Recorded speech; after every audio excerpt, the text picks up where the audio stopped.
Morning, right? Afternoon. Good afternoon. So it's an honor to be here with everyone. Thank you for braving the minus 10 degree, whatever it is, weather out there today. My name's Dave Sunday, and I'm the Pennsylvania Attorney General. And so it's an honor to be here with you. This is theft. Well, actually, can you go forward one, if you could, real quick? Hunter, where's she at? Where did she leave? So this is, I apologize for that. Don't judge me based on that. Okay, so this is Identity Theft Awareness Week. And so our office, in the Attorney General's office, we do tons of work with identity theft that we're going to talk about.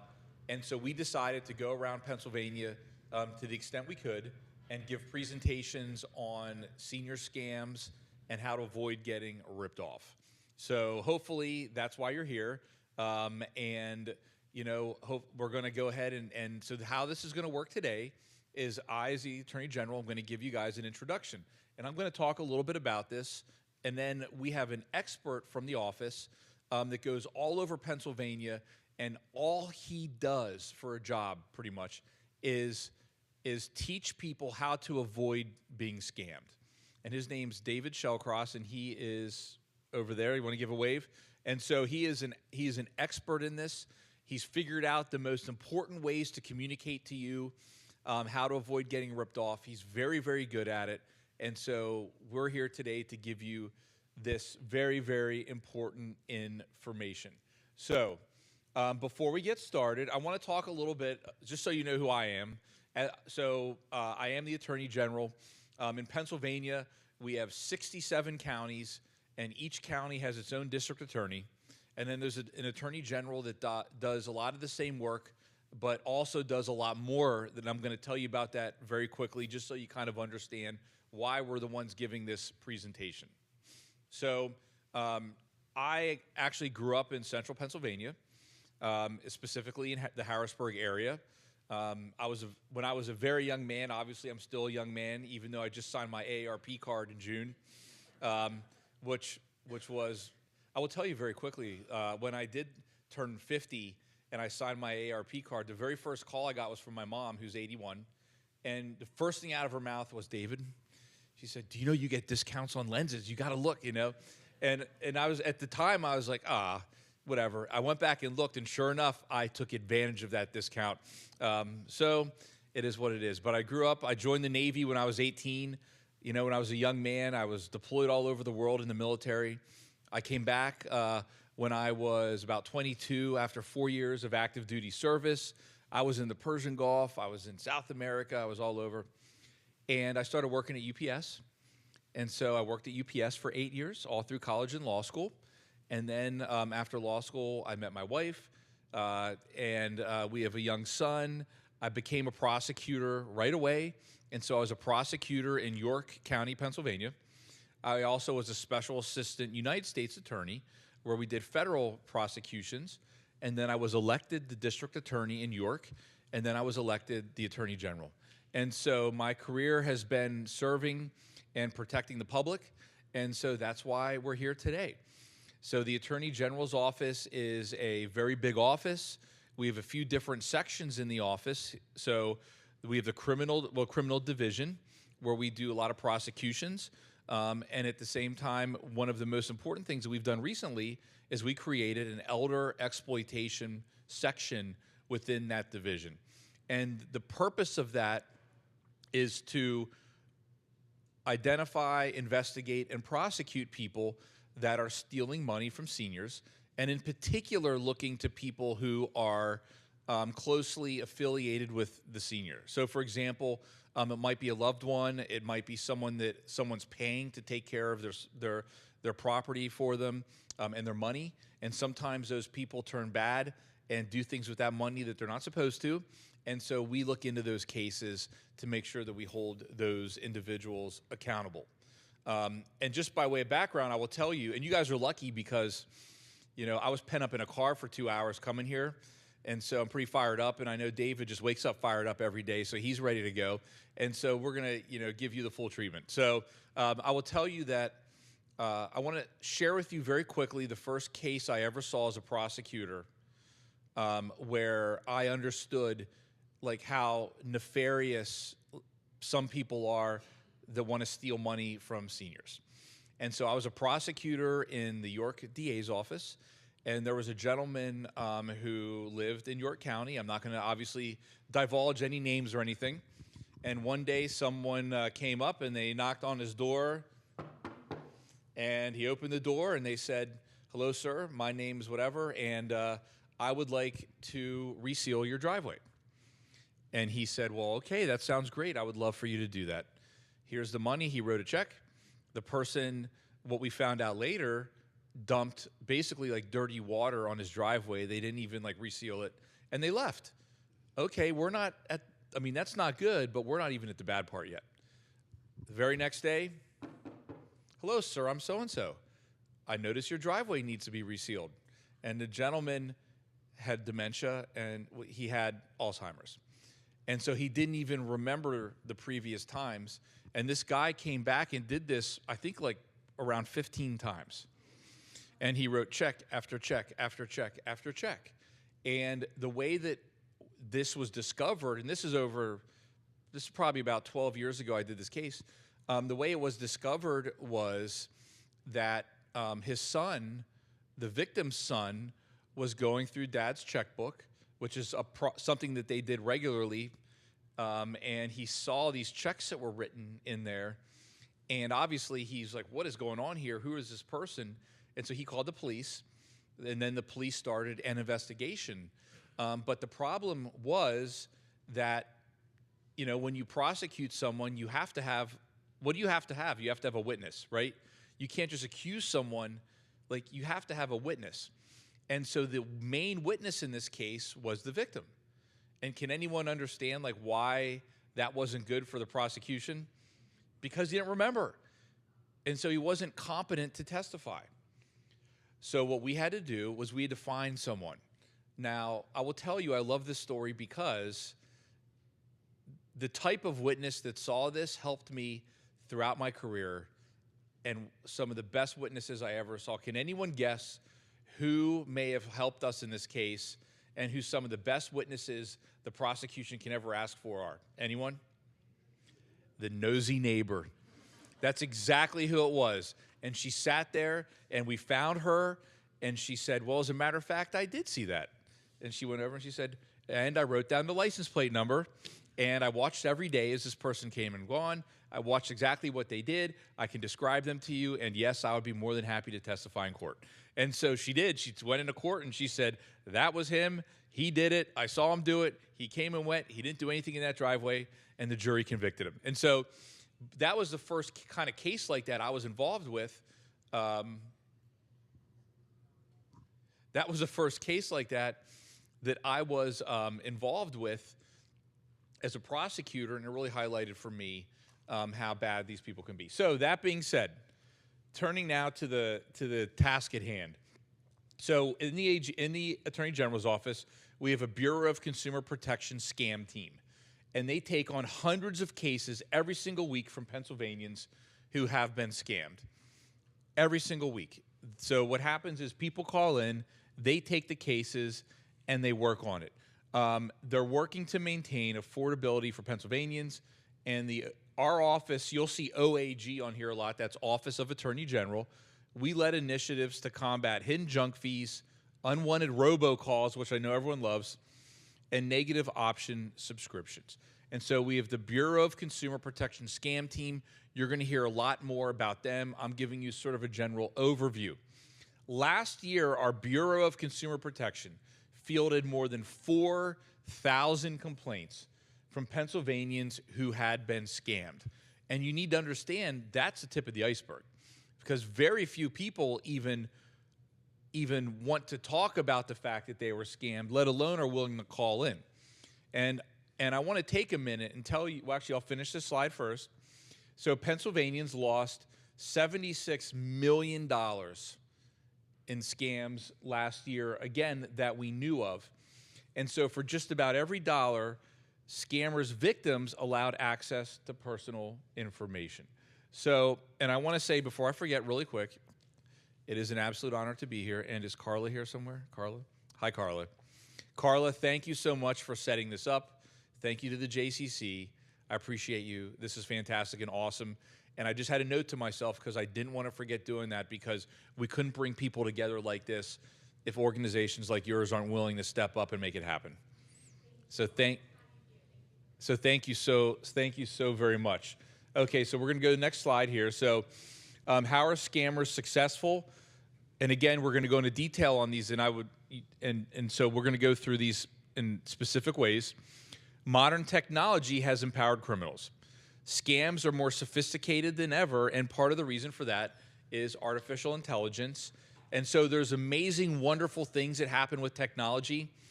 Okay, amazing things. It's fantastic. I love it. However, just like any other tool, if you have a bad guy, they may want to use that for their own personal gain, and that happens all the time. And so I always say that protecting citizens is not mutually exclusive from advancing technology and innovation. Now, I just want to say this is really important. I want to take a minute here.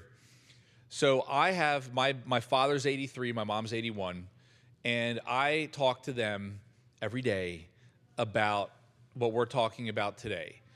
And there's a couple of very simple things at the end of this, no matter what you take away from this. And David, I know he'll reinforce this.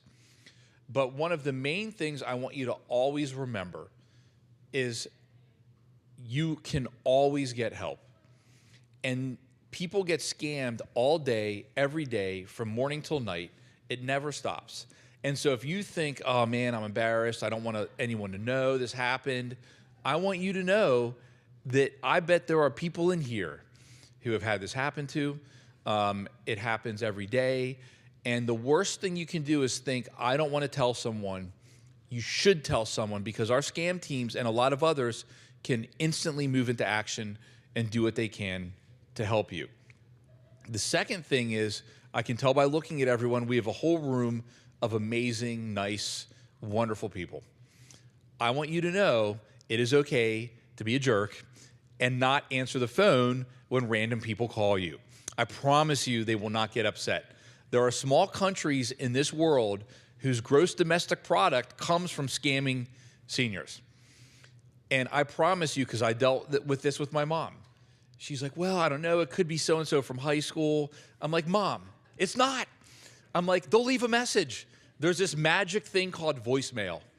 And so if it's, whoever from high school that you haven't talked to in, 40 years, like, she's going to leave a message.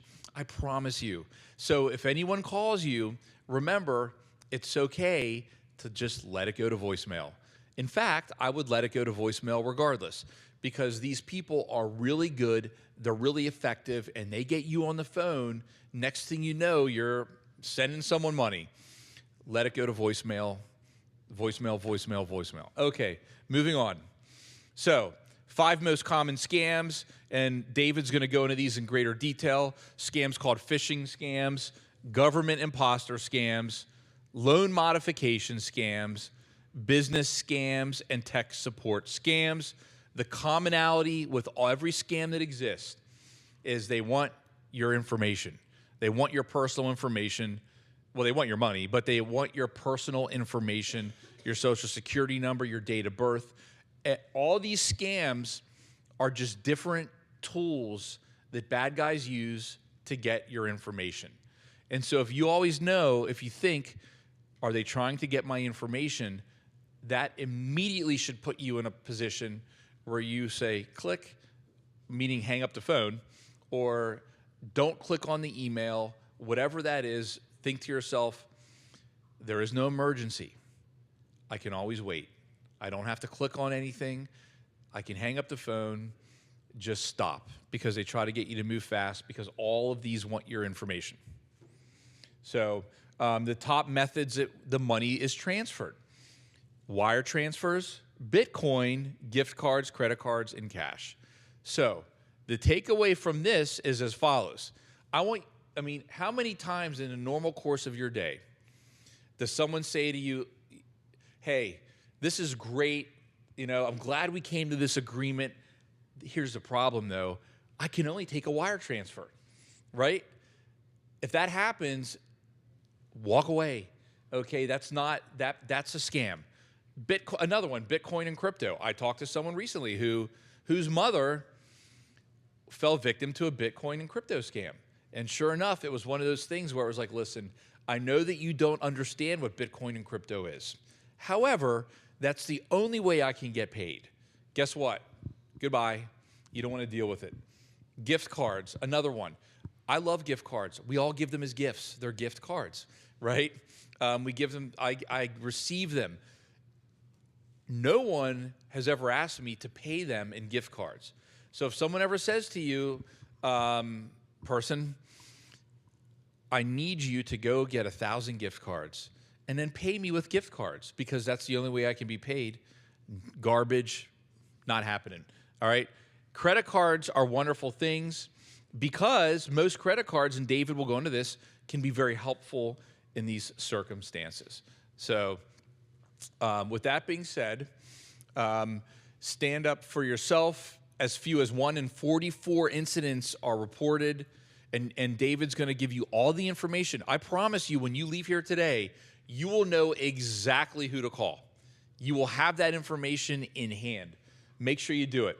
We've all been targeted. There's nothing to be ashamed of. Speak up. Report a potential scam right away. If you're contacted unexpectedly, be cautious and consider ending the communication immediately. I want to tell you that so in America, we have a lot of seniors, right? And in Pennsylvania, I think we have the second or third highest amount of seniors in the entire country. So that means we are a target for bad guys. And we have a lot of people on fixed income. You happen to be a very kind and nice generation where you want to help people. And so because of that, people will want to take advantage. And every time back when I was the elected DA, long before I was AG, I used to do these presentations all the time. And I always told people, I don't care if you're 20, if you're 80, if you're 120, it is your money. You earned it. It is yours. It is no one else's. You can do whatever you want with it. If you want to be like Scrooge McDuck and throw it into the fire all day long, it's yours.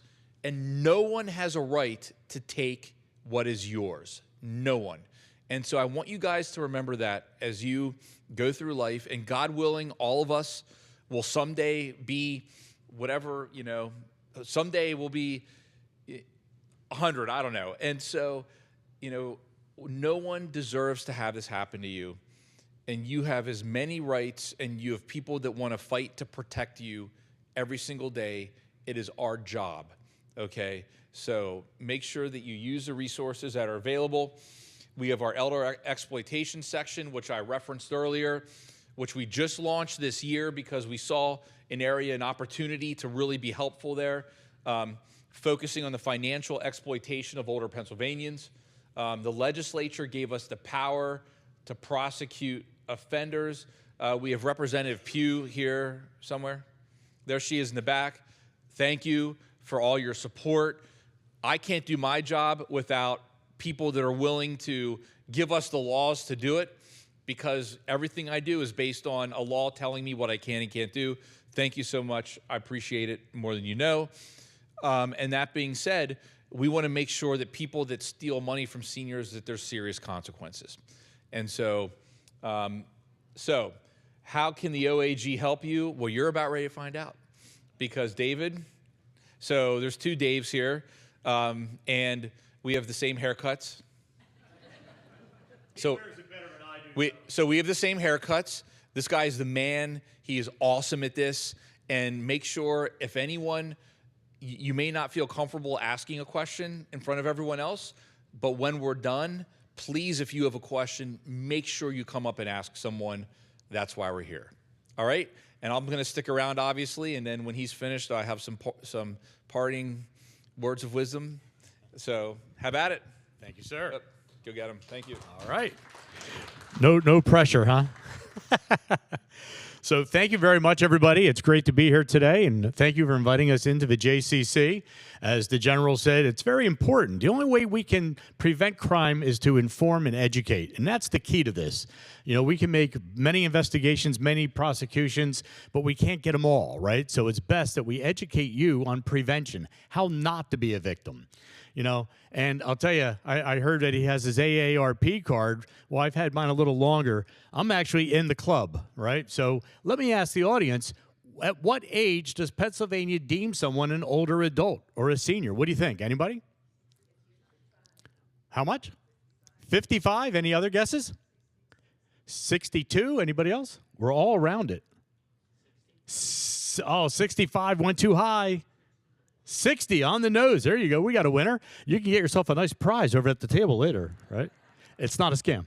So 60 is the magic number in Pennsylvania. They consider that an older adult. So I am now over 60, and someone told me that there's new rules when you turn 60. Maybe you folks could advise me on this. Is this true? I was told I have to immediately go out and buy a Buick. I have to have dinner at 4 o'clock, and at the diner I must order tapioca pudding. Is that what's going on? Is that what it is to be a senior today? No, I don't think so, right? Seniors are more active than ever. And that's why it's so important. As the general pointed out, we're going to give you some information at the end here. You can go over to our table and see Nora from our office. She's one of our outreach specialists.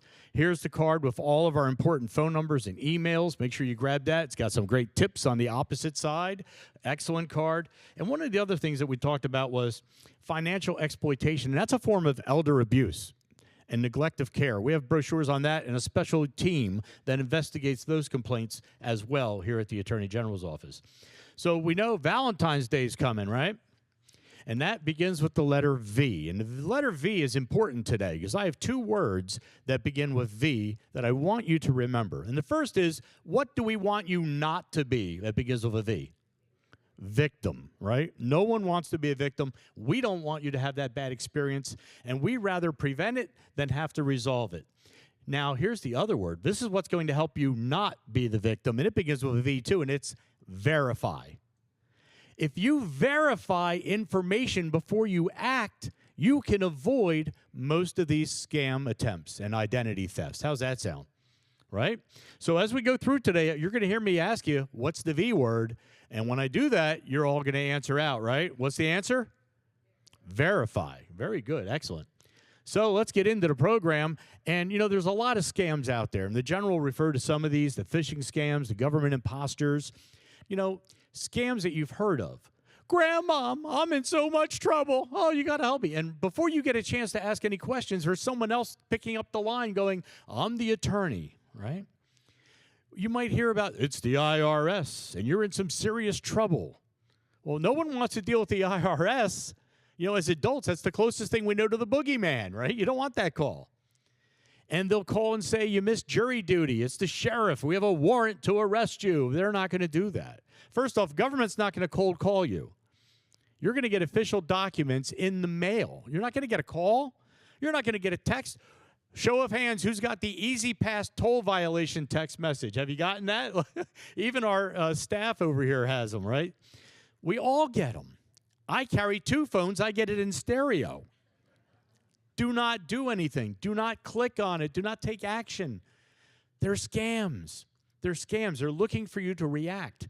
Well, no matter what the story is, and I could go on, there's charity scams, there's business scams, there's a zillion different types of scams. You won the sweepstakes. Here's the framework of almost every scheme. This is what you really need to know. Today's about prevention and what you need to know. It's sudden. It's contact, either by phone, text, email, letter, face-to-face scams like the driveway sealer that the general referred to. They want you to act now. There's a sense of urgency. You got to do it now. That doesn't allow you time to think or to what? Verify, right? And money or information is needed. That resolves whatever this concern is. And sometimes they even tell you, let's keep that a secret. Well, let's think about the first letter of these words. Sudden, contact, act now, money, information, secret. What does it spell? Scams. There's the formula. Now you have it. You have the key to detecting a scam and a fraud attempt. Because if it's sudden contact, telling you to act now, they want that money, they want that information, and especially if it's a secret, it's most likely a scam, right? Now we're going to do a little quiz. Let's see if we were paying attention to Attorney General Sunday, right? Are we ready for a quiz? Okay, this is going to be good. What technology uses the following features? Let's take a look at the screen. It enhances scams. It can correct spelling and grammar, creates reports, scripts, and even articles, like news articles. It copies images and vocal tracks, someone's voice, alters video files, makes voiceovers, and there's one more, it's not even on there, it can actually replicate an entire website and make it look official. Of course, until you click in the cart to make your payment, then the payment goes to the bad guy. What technology is doing all this? What do we know? AI. So you did pay attention. Good group, right? That's awesome. So yeah, it's artificial intelligence, and as the general said, it's a tool. It can be used for good things, aerospace, healthcare, all sorts of stuff. But when it's in the wrong hands, that's when trouble is on your doorstep, because it makes things very believable, difficult to discern. Is it real? Is it not? So real. I'll give you a homework assignment. When you get home, if you have some time, you go online, go to YouTube and type in Morgan Freeman actor AI video. You're going to watch a video of that great actor, Morgan Freeman, who has that really unique voice. Doesn't he have a great voice? I love that voice. I could hear him narrate something for hours. I love it. And you're going to hear him telling you a story. But halfway through the video, the screen splits. It's some other guy with headphones on telling you that story. But it's in Morgan Freeman's voice and his video image, his face. You would swear it's him. And what happens when you get that call? Grandma, I'm in so much trouble. Oh, my gosh, it's Jimmy or it's Susan. It sounds like your child, your grandchild, your niece, your nephew, because they are able to steal the voice. It takes 10 seconds of a voice sample to replicate. Did you know that? Think about 10 seconds. You know, all the young people, the kids, they love to make videos of themselves, TikTok, Instagram. They're on Snapchat stories. They got videos all over the internet. And you can pinpoint that video. And if they didn't turn off GPS tracking in the device that recorded it, you can find the location even where they recorded that. Maybe their home, their school. And then track that back and find family members. That's how you end up with the call. But it's not your grandson or your granddaughter. It's their voice being misused. Where do we all have a 10-second sample of our own voices in a lot of cases that could be used? Anybody know? Yeah, on your voicemail message, right? Hey, I can't get to the phone right now. Please leave me a message. I'll be glad to call you back. That might be all that it takes for your own voice to be stolen and misused. Now imagine the repercussions. What if it's a government official? What if it's a celebrity? And we've seen these cases. I have numerous romance scams, right? Sweetheart swindles, where the people tell me that the person contacting them was Johnny Depp, George Clooney, Denzel Washington, right? Oh, yeah. I have a woman in my community where I live, Bucks County, who was told that Johnny Depp was interested in making a movie of her life story. She's 83, and she was in community theater her whole life and never really made it big, but loved to act and sing and was very good, evidently. But she's on social media. Her family posted this. The community, the senior community she lives in, does little plays and lets her produce them and act in them, and that sometimes gets uploaded onto the internet. She thought Johnny Depp was going to make a movie, but all she needed to do, what do you think? Send some money so she could be an executive producer and be part of the show. She didn't have the money, but she found it and sent it. And everyone, her neighbors, her friends, her family, the manager of the senior living community, she refused to listen when they advised her that this sounds like a scam. She's now not speaking to any of them and has no money left. So AI can be terrible. It can be terrible. So folks, right away, when romance becomes finance, that's a scam. And if it's someone, a celebrity, someone well-known, and it's their video or their voice telling you to do something, We're going to use the V, aren't we? What are we going to do? We're going to verify before we act. That's how we save ourselves. Emotional triggers are one of those things that causes us to take action without thinking. There's three basic things that scammers will use to be very effective and successful. One is timing. If I call you up and say I'm the bank and there's a problem in your account, I'm going to call you on a Friday at 4 p.m. What's your opportunity to go to the bank and sort that out? Limited. Very limited, right? You're going to have to wait till the next day maybe. It might be too late. Might be too late. They use psychology. They know how to word things and set up the scene, the story, to get you to feel a certain way, to look at it a certain way, to react a certain way. That's psychology. And the emotional triggers, here's the common emotions that are often being triggered. Love. We just had one. What was the type of scam? What I just talked about. Romance scams, right? Sweetheart swindle, we call it sometimes. So love can be involved, and there's a lot of crossover. They might use multiple emotional triggers. How about grandmom, I'm in trouble? Don't we love our grandkids? Right? So that could be used. How about finances? Whether it's a great loss of finances, it's the IRS, we're collecting $50,000 today or you're going to jail. Or maybe it's a positive financial gain. What would be that scam? You won the sweepstakes. Hey, it's Publishers Clearinghouse. You're our $1.5 million winner. I tell people all the time, pause and think. Ask yourself one question. Did I enter the contest? You know, you got to be in it to win it, right? That's what they say. So think about that. Here's another one. Joy. Remember, there's crossover. What scams use joy as an emotional trigger? You want a vacation, right? Hey, congratulations, you're going to go on this cruise. Or you won the sweepstakes, right? Or, hey, here's an email coming into your inbox, and it says there's great videos of the grandkids. Watch it now. And you click that link to open that video. Now you got spyware and malware put into your phone, your tablet, your laptop. It's a scam technique using that emotional trigger. Here's another. Fear. Ooh, what kind of scams are fear generating? Somebody's in the hospital, family member, right? If your phone rings, how many people have caller ID? Do you like that feature? Yeah, it's great. You kind of get an idea who might be calling, but do you trust it? You can't, because AI and other programs will allow scammers to alter the name and the number that shows up on your screen on that caller ID. I could put Children's Hospital, and you think, oh, my gosh, one of the grandkids, something happened. I could put Kingston Township Police. I could put, it's the FBI calling. I could just put a city, Washington, D.C., New York. I could put anything on your caller ID, and the call could be on the other side of the planet, but you think it's around the corner when it's a local number. It's same area code, same first three digits in the exchange, and then the last four are a little different than yours.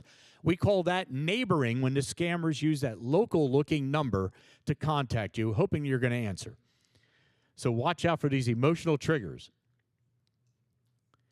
Payment forms. And the boss went over this a little bit. Wire transfer, right? You know, that's when a bank does an electronic exchange to another account. And I had a victim down in Montgomery County and many others. But this one gentleman, he contacted me and he said, you know, hey, I had a problem the other day. I got scammed. I thought it was the bank. My caller ID said it was my bank. And I just spoke to them the other day. So I thought they were calling me back about the problem I complained about. And they told me someone attempted to hack my account. And they set me up with a brand new safe security account. It's a new program from Wells Fargo Security, they told him. And all you had to do is transfer his money. They gave him the code and the account numbers, and it would be safe. Well, yeah, it's safe from him ever spending it. It went to China, $88,000. It's a wire. Wires are also MoneyGram and Western Union transactions that you can do at any grocery store, department store, pharmacy, at the customer service desk. So when you're being told you must wire me money, Attorney General Sunday told you, walk away. Walk away. That's not how you normally pay something, right? And here's another one. Cash apps on your cell phone. Venmo, Zelle, these different branded cash apps. They're great if you know who you're dealing with and that it's a legitimate request. And how would you know if it's a legitimate request? We're going to use the V word. What are we going to do? We're going to verify. We're going to find out, hey, did you just ask me for money? That's not like you. You wouldn't normally do that. And they go, your friend says, well, no, what are you talking about? And you know that's a scam, right? Watch out for these. How about Bitcoin and other cryptocurrencies? How many people are involved in any form of a cryptocurrency? Anybody? And it's okay if you are. You don't have to feel like you don't want to raise your hand. It can be a legitimate investment tool. If you go through a legitimate financial firm, right, a financial advisor, somebody that's legit that you've checked out and you have verified, right? But when someone you do not know is suggesting an investment in crypto, Bitcoin, or telling you you have to make a payment in one of these methods, be very cautious. I want to tell you what you need to know about crypto. And I don't have time to get into a full-blown whole discussion because crypto is really kind of complex, to be honest with you. I went to 3 or 4 trainings on this, and I left each one with a splitting headache. And I'll tell you, the key issue is, number one, it is unregulated. There's no one agency or firm or country that has the rules and can enforce the rules. You're on your own. Number two, these transactions can occur from foreign countries in their exchanges and online exchanges that are based out of the U.S., which means we have no legal authority in some of these cases where we can't serve a subpoena. We can't issue a search warrant. That means you're on your own. The transactions can remain anonymous. I don't have to give you my real name to exchange U.S. dollars from your pocket to crypto of any type. Bitcoin is the biggest crypto. It's the #1 brand, so that's the one everyone talks about. But it could be any of them. There's like over 1,800 different brands of crypto. Did you know that? Yeah, there's many. They all have funky names, right? But there's a lot. Bitcoin's the big one. And here's the last thing I think is really important. It is not supported by any Federal Reserve, any bank, any gold standard. There's no safety net. If it collapses and goes to zero, you got zero. And it fluctuates. You know, it changes value all day long, every day. At one point, I saw probably about 3 months ago, it was 125,000 for a single Bitcoin. And it went down to like 61. Today, it's at 84,757. I looked it up before I walked in. It can change without notice. And again, if it goes to zero, yep, it's gone. Gift cards. It says in the name what it's for. Is it for a payment? Is it called a payment card? No, what's it called? Gift card. So what's that for? Gifts of someone you know and trust. Not someone asking for you to take a photo of the back of the card after you scratch off the security code and send it to them by text or email. No. No. They don't even have to have the possession of the card. They can electronically drain it. And one of the scams that we see often, especially around the holidays, scammers send people called mules to go into the stores where these are on the rack and steal the blank empty cards, take them back to their secret hideout, and they look at the codes and they copy them all down. Then they recoat that security finish and put them back on the rack. Their computer with AI will check the account every single day, multiple times a day. The minute you go to the register with that card and you put $100 on it, they've drained it. You give it as a gift. Your brother-in-law goes to spend it and calls you up and goes, hey, what was that? I was in line. I had all this stuff. They told me there's no value. There's nothing on it. And if you don't like your brother-in-law, I guess that's okay, but he's not going to be happy. But it's the scammer did it. You didn't do it, right? So we got to watch out for these things. Be careful where you buy your gift cards and who's asking for it. So here's some real good tips. I want you to leave with some great tips today. Number one is just don't answer your phone if you don't know the caller, right? Pretty simple. Pretty simple. But I'm going to give you a 3-step plan that's going to reduce the number of calls that you're taking on your phone. How many people want to reduce the annoying calls that they know aren't for them? Anybody? Nobody, right? Every hand. Somebody had 2 hands up, yeah. Well, here's the 3-step process. It's easy. If you're able to make adjustments in your phone on your own, please do it yourself. And if you're not, find somebody under 14. They'll help you. No problem, right? No, seriously, go to where you bought your phone, and the service people at the provider can assist you. Here's what you're going to do. Ask them to go into your contacts and indicate the top 10 most important people in your phone and make them favorites. Give the favorites a special ringtone that you'll recognize right away. You know, beep, beep, anything, right? Pick one of those ringtones that's annoying, and you'll know, hey, that's somebody important to me. That's an important call. Then you can decide if it's convenient to answer or let it go to voicemail. Step 2 is the easiest. You leave everyone else in your contacts with the standard ring. So when you hear that regular ring, you know it's somebody that you know, but it's not your top 10. Now, here's the best part. Tell the service provider that anyone who's not a contact, an unknown caller, go to silent and immediately shift it over to your voicemail. You no longer will have 88% of those annoying calls coming through your phone. How's that for an easy 3-step plan? We can all do that this afternoon when you leave here. And you've instantly reduced the chance of you saying something you shouldn't, giving out that information that you normally wouldn't because the scammer used those emotional triggers, psychology, and timing. You just prevented it. Clickbait. Everyone know what a link is, right? For example, that Easy Pass text message might say, click below on the button to then rectify the toll, pay the toll, whatever. Don't do that. Don't click it. It might also be blue lettering that's underlined called a hyperlink in an email. You might get an email that says, well, your inbox is full and you're out of storage. So if you click below, we're going to give you a courtesy of free expansion of your storage so you keep all your email messages. Most people would automatically just click that. No, I'm telling you, don't do that. Because if it puts spyware in your device, your cell phone, your tablet, your laptop, they now see everything you do, every site you visit, every password you type, every banking that you do online. You purchase something with an online credit card, they have your account number. That's called spyware, and it's because you clicked a link. So I like the rhyme. I'm like the Dr. Seuss of scams. I always say, think before you link, right? Never provide personal or financial information to someone asking questions. No one from the bank's going to ask you to verify your account number. They have it, right? Credit card's not going to call you and ask you what the PIN number is on your card. The bank's not going to ask you the security questions unless you've contacted them trying to get information.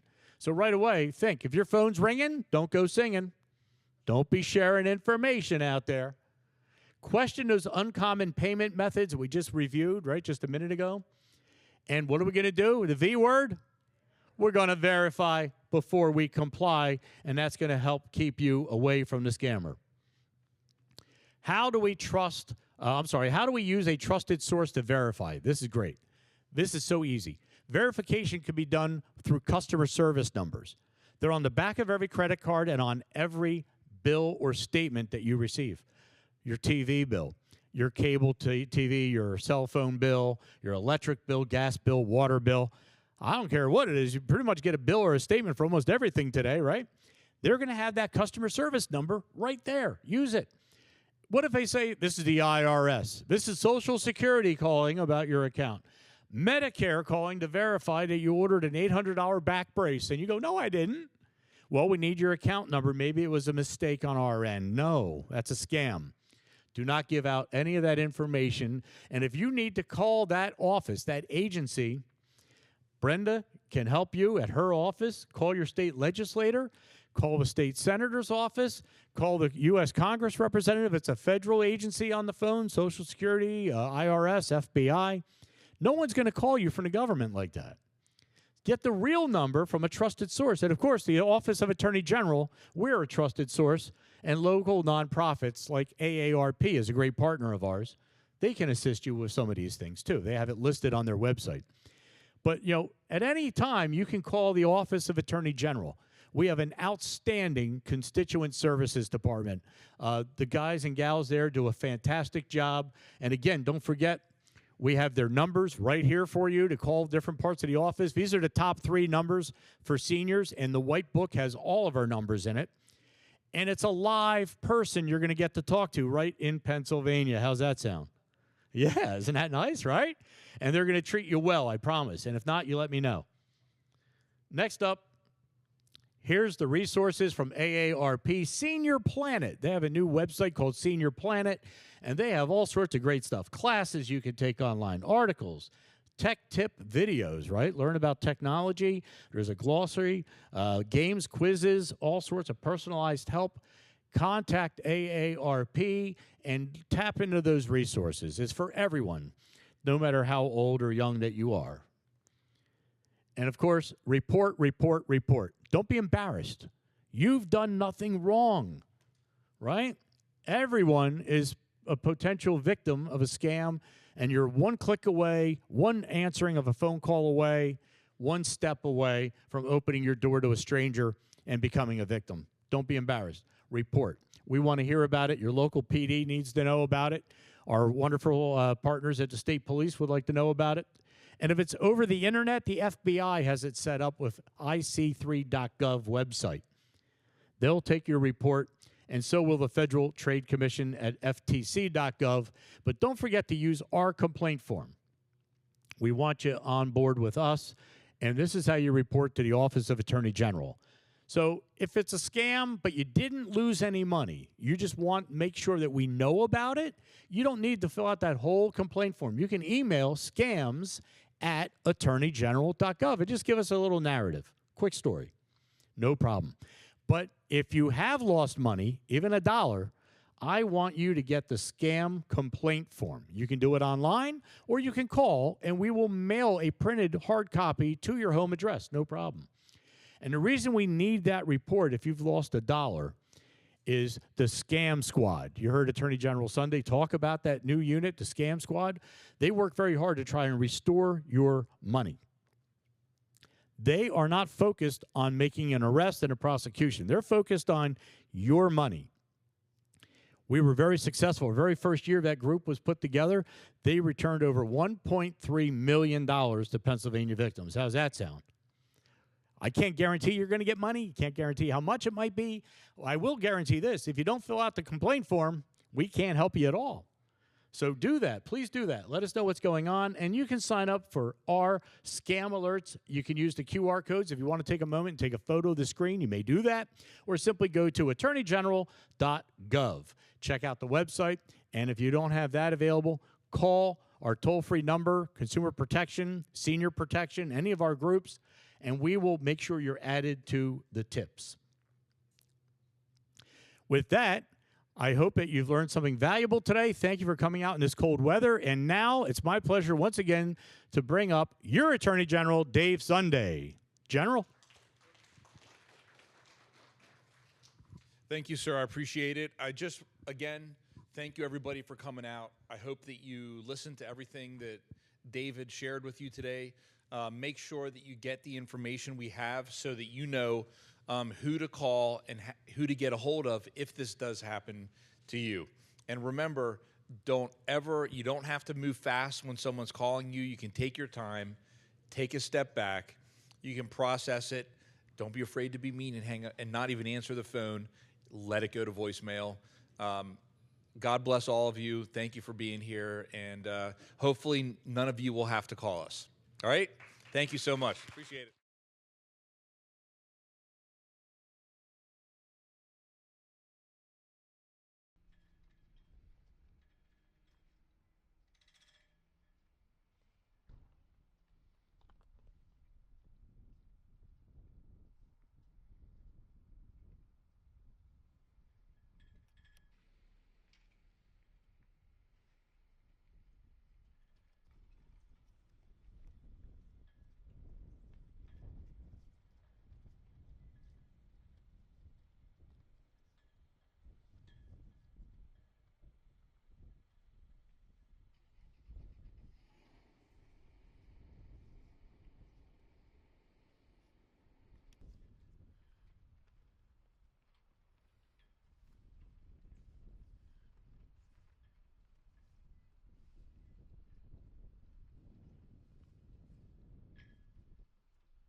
organization are you with?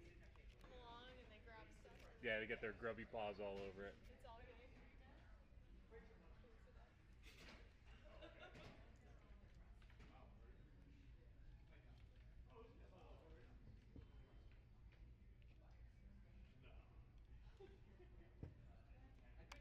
To the extent we could, and give presentations on senior scams and how to avoid getting ripped off. So hopefully that's why you're here. And you know, hope we're going to go ahead and so how this is going to work today is I, as the Attorney General, we're here today to give you this very, very important information. So before we get started, I want to talk a little bit, just so you know who I am. I am the Attorney General. In Pennsylvania, we have 67 counties, and each county has its own district attorney. And then there's an Attorney General that does a lot of the same work, but I also was a Special Assistant United States Attorney, where we did federal prosecutions, and then I was elected the District Attorney in York, and then I was elected the Attorney General. And so my career has been serving and protecting the public, and so that's why we're here today. So the Attorney General's office is a very big office. We have a few different sections in the office. So we have the criminal division, where we do a lot of prosecutions. And at the same time, one of the most important things that we've done recently is we created an elder exploitation section within that division. And the purpose of that, and that's the tip of the iceberg, because very few people even want to talk about the fact that they were scammed, let alone are willing to call in. And I want to take a minute and tell you, well, actually I'll finish this slide first. So Pennsylvanians lost $76 million where you want to help people. And so because of that, people will want to take advantage. And I just, every time back when I was the elected DA, long before I was AG, I used to do these presentations all the time. And I always told people, I don't think better than I do. So we have the same haircuts. This guy's the man. He is awesome at this.